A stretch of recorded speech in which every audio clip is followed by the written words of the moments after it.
అంటేనే విదేశీయులకు భయం పుడుతోంది. భారతీయుల దుస్థితి మరింత దారుణంగా ఉంది. ట్రంప్ సర్కార్ రద్దు చేసిన వీసాల్లో 50% మంది భారతీయ విద్యార్థులవే. ఒక్క ఈమెయిల్తో వీసా రద్దు చేసి పారేస్తున్నారు. అసలు ఇండియన్స్ నే ట్రంప్ ఎందుకు పగబట్టారు?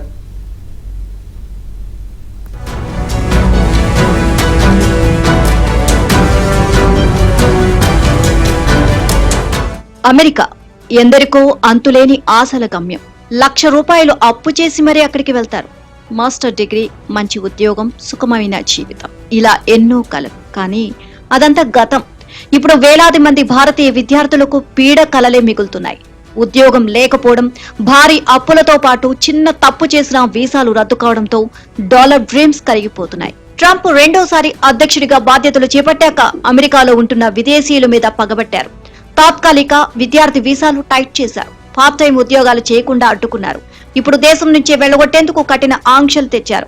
చిన్న చిన్న సమస్యలపై పోలీసులతో వాగ్వాదం పెట్టుకోవడం వల్ల చాలా మంది విద్యార్థులు ఇబ్బందులు ఎదుర్కొంటున్నారు.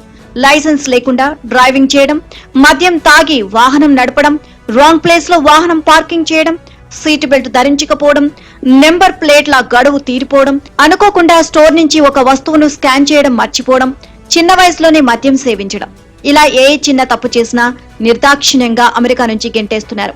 ఇలాంటి బాధితుల్లో 50% మంది భారతీయ విద్యార్థులే ఉండడం అత్యంత బాధాకరం.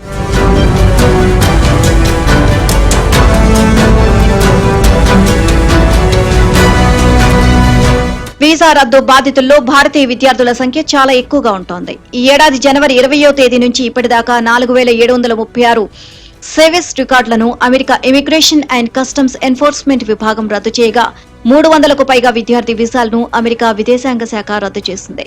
ఈ బాధితుల్లో భారతీయ విద్యార్థుల సంఖ్య గణనీయంగా ఉన్నట్లు లెక్కలు చెబుతున్నాయి.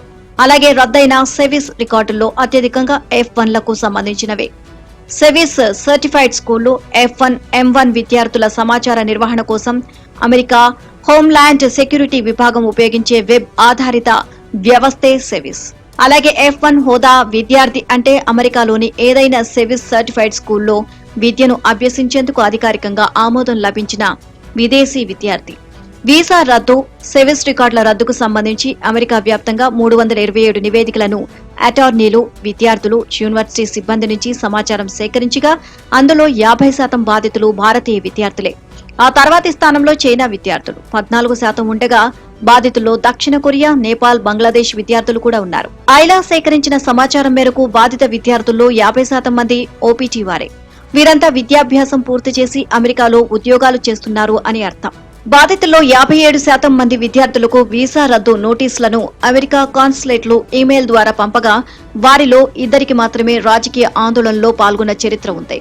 అలాగే సర్వీస్ రికార్డుల రద్దు నోటీసుల్ని 83% బాధితులు తమ యూనివర్సిటీల నుంచి పొందగా 14% మంది నేరుగా ఐసీఈ నుంచి పొందారు. బాధితుల్లో 7% మందికి అసలు నోటీసులు ఇవ్వకుండానే రికార్డులను రద్దు చేశారు. ఎలాంటి పోలీస్ చర్యలు, నేర చరిత్ర లేకుండానే సర్వీస్ రికార్డులను రద్దయిన కేసులు కనీసం 17 ఉన్నాయి. బాధిత విద్యార్థుల్లో 86% మందికి నేర చరిత్ర ఉన్నప్పటికీ వారిలో 33% మందిపై కేసుల్ని కోర్టులు కొట్టివేశాయి.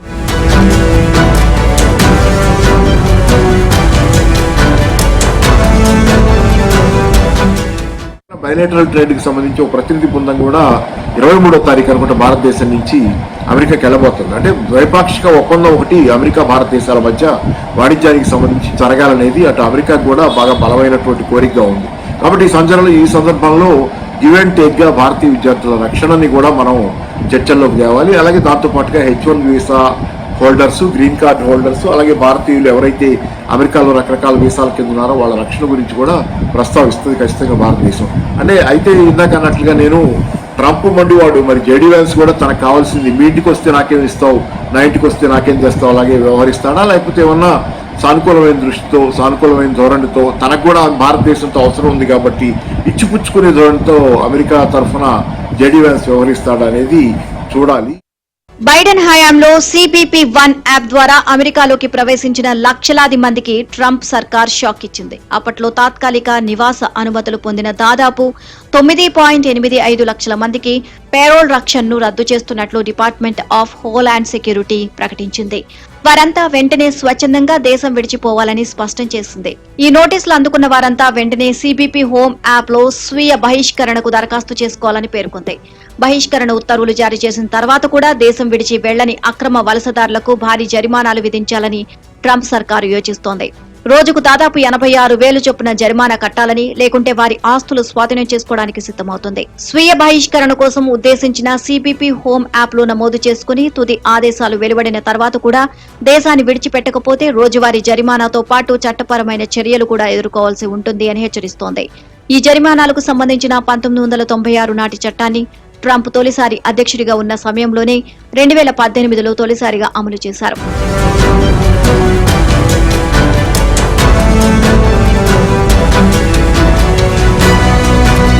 కఠిన ఆంక్షల విషయంలో ట్రంప్ వెనక్కి తగ్గేట్లు కనిపించకపోవడంతో అమెరికాలో భారతీయ విద్యార్థులు మనుగడ సాగించడం కష్టంగా మారుతోంది.